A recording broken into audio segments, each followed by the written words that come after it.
Vaikai yra mažiausiai patyrę eismo dalyviai, tad mokyti juos saugiai elgtis keliuose yra vienas didžiausių mūsų siekių. Ne visiškai susiformavę regos ir klausos įgūdžiai trukdo vaikams orientuotis įvairiuose eismo situacijose. Atšvaitas, pėsčiojo angelas sargas. Vaikas bus matomas ir saugesnis tamsiu paros metu, bei esant blogoms oro sąlygoms. Laukdami autobuso vaikai dažnai žaidžia ir išdykauja, todėl tuo metu pamiršta išmokti saugaus elgesio keliuose taisyklės.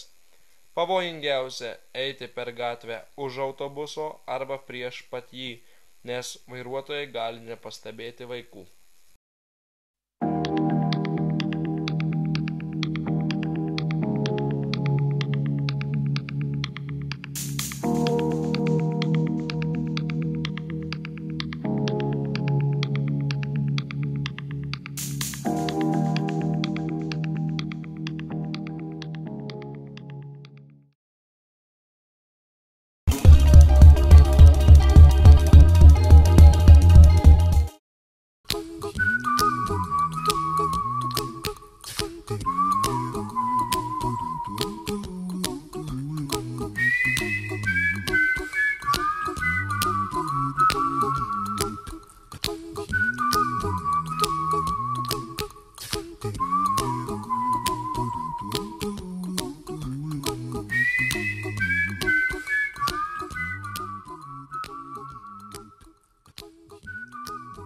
Iš mokyklos į namus eikite per pėsčiųjų perėją ir neskubėkite. Prieš įžengdami į pėsčiųjų perėją sustokite ir atidžiai pasižiūrėkite į kairę, į dešinę, vėl į kairę. Įsiklausykite, ar neatvažiuoja transporto priemonė.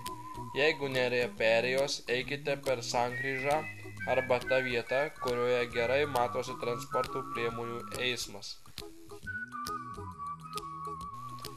Ar žinote, vaikai, nuo 4 metų galima gatvėje važiuoti dviračiu.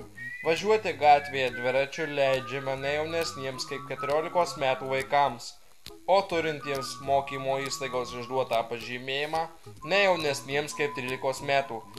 Važiuodamas dviračiu dviratininkas privalo užsidėti šalmą, o tamsiu paros metu vilkėti šviesą atspindinčią liemenę. Prisiminkite dar tai, kad dviratis turi būti paženklintas atšvaitais.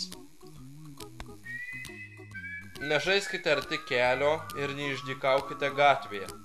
Būkite atidūs ir sudrausminkite vieni kitus. Elkitės atsakingai, kad būtumėte saugus gatvėje.